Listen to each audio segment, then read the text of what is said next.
For some weeks now, we have been journeying with Jesus and His disciples as He makes His way to Jerusalem, the site of the temple, the heart and soul of the Hebrew faith.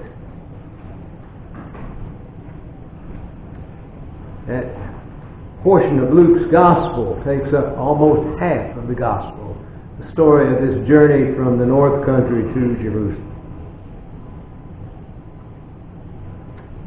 Jesus interacts with the people along the way and comments on life, the life that the people are living, the life of the very rich and the life of the very poor.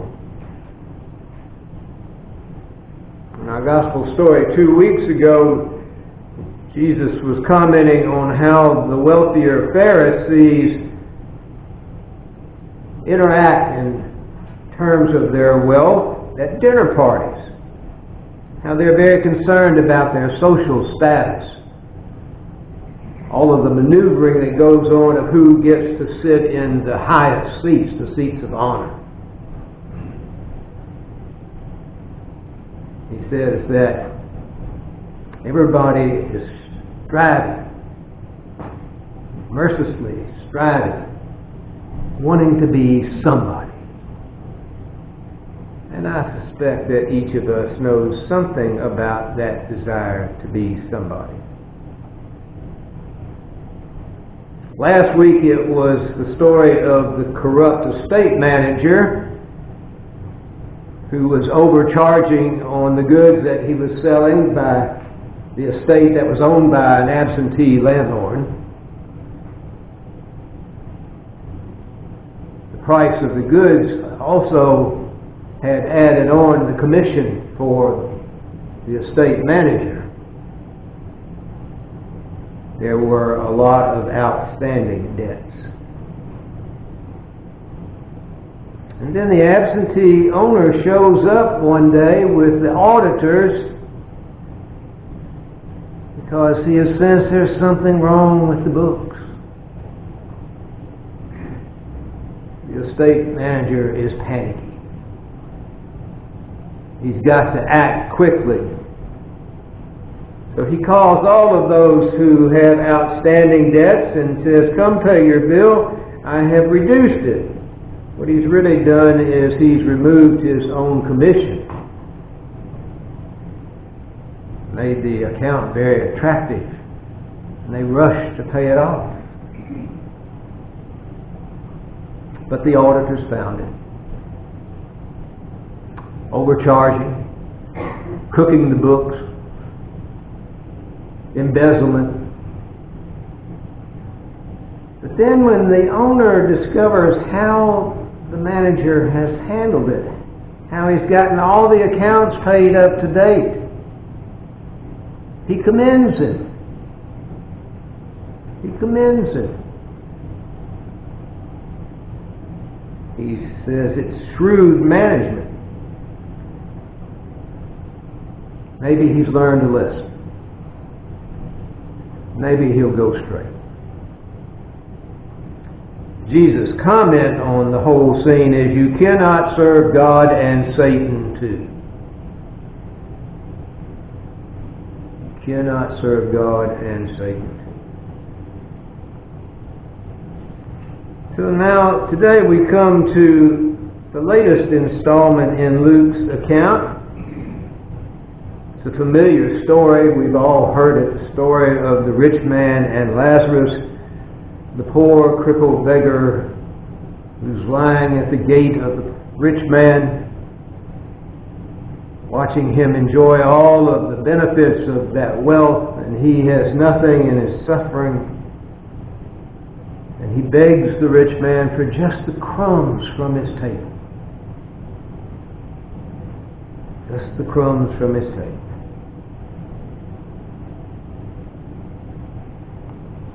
The rich man doesn't see him. And so he's not there. But then comes the day when both men die. Lazarus ascends to the bosom of Abraham. Glory at last. rich man is burning in the fires of hell. It's a great scene. It's a great story. Luke's a fantastic writer. The rich man, even from his place in hell, is able to vision the realm of heaven, to communicate to Father Abraham.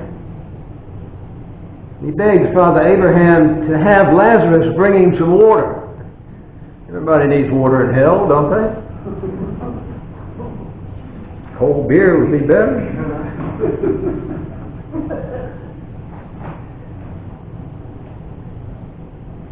It's interesting that even those in hell can vision glory.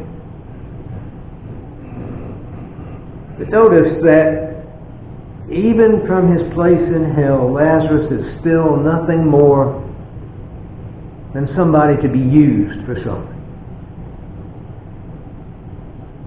Just somebody to be used, in this case to bring him some water.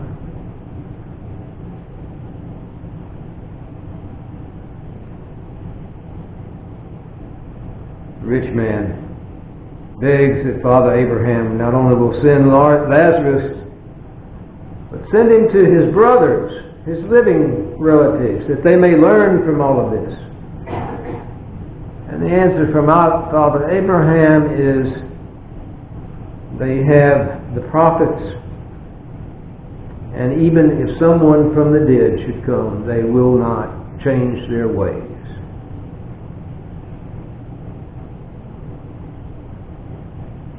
Let me be very clear about this parable and its meaning. First and foremost, Jesus never condemns wealth for wealth's sake. Not once in the Gospels does he do that. He knows that wealth will do great good. What he condemns is greed. Merciless greed. But you see that wealth is very seductive. We all know something about that seduction. It can be used for great good, or it can blind you. It can lead you into greatness, or it can lead you into infamy.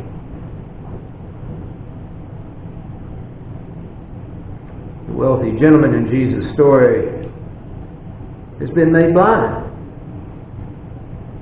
He doesn't see Lazarus as anything more than a poor creature to be used for something, his own purposes.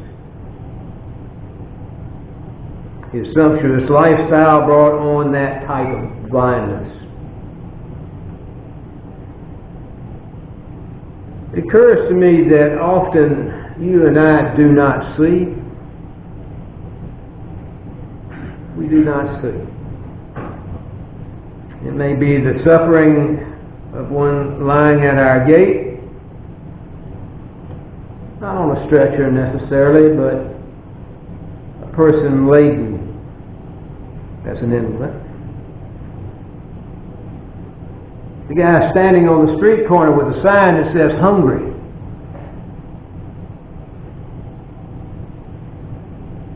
How many stop? Put some money in the bucket at his feet. How many of us really see? And I must confess, I am like everybody else. If he has a dog, I've seen him. I did this the other day. Guy standing on the corner with a bucket and a dog at his feet. And I gave him what I had in my pocket. But I also told him to feed the dog.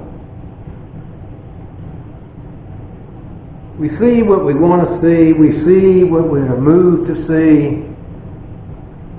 We see what our values remind us of. Isn't it strange that often we can see the defenseless animals and we don't see the defenseless human beings? As I said at the outset of this lesson from Luke, that it's called the parable of the rich man and Lazarus. Notice the rich man has no name. Has no name. He is any one of us, I suppose. We can all point out that we are not necessarily rich, but that's a relative term. We're reasonably comfortable here. Air conditioning, cleanliness, music. You see, Lazarus, like Lazarus, we have a name. You and I are known by our names.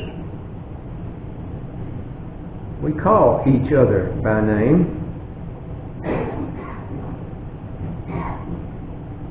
When you are sick and in need, your name appears on our prayer list that is read in the service, in the prayers of the people. Think about it, that you are named. You are named.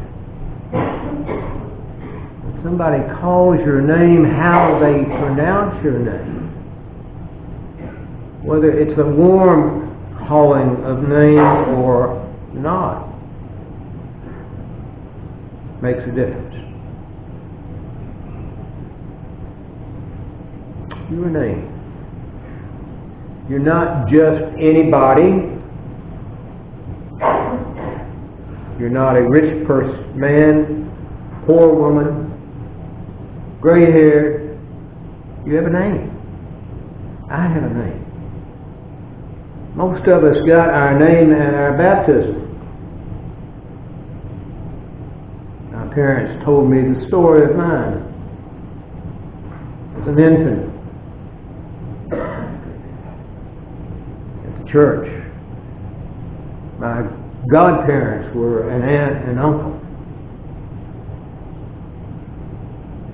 There was that point in the service when the priest said to my aunt, who happened to be holding me, but to both of them, name this child. And I received my name. I suspect that you have your story as well. And after being named, then the priest took holy oil blessed by the bishop, and made the mark of the cross on my forehead, as I have done to countless ones over the years, and was done to you. You are marked as Christ's own forever.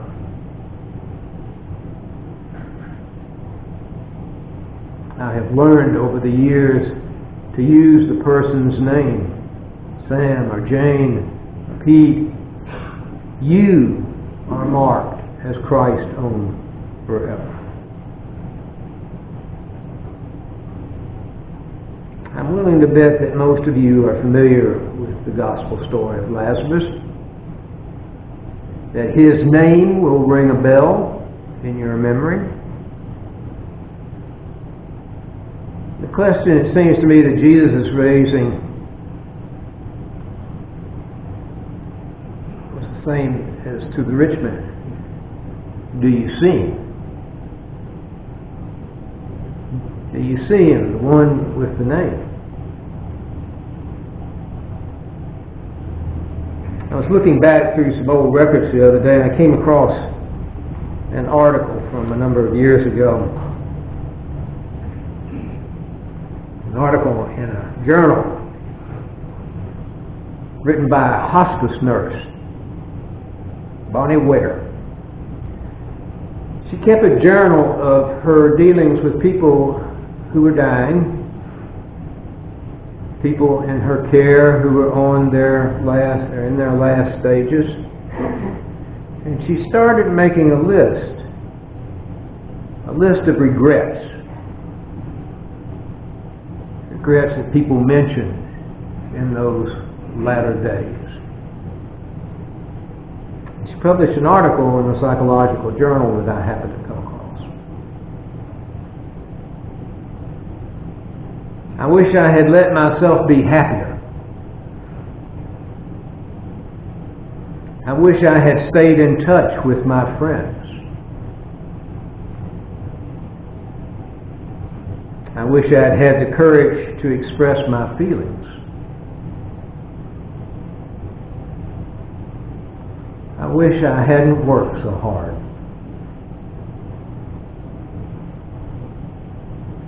But the number one regret,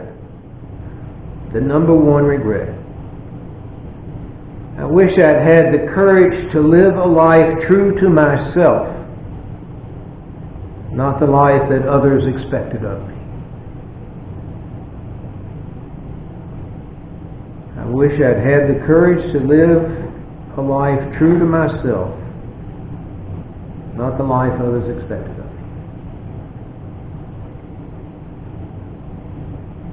We know each other by name.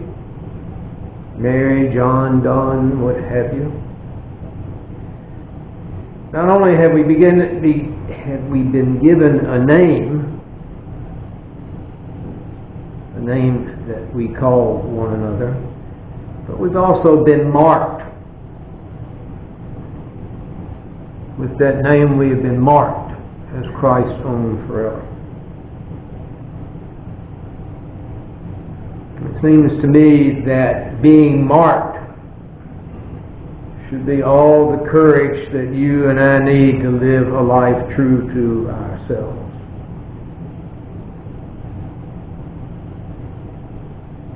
Think about your name and how you got it. The kindergarten teacher asked her class, "How do you know when someone loves you?" And the little boy replied, "Your name is safe in their mouth."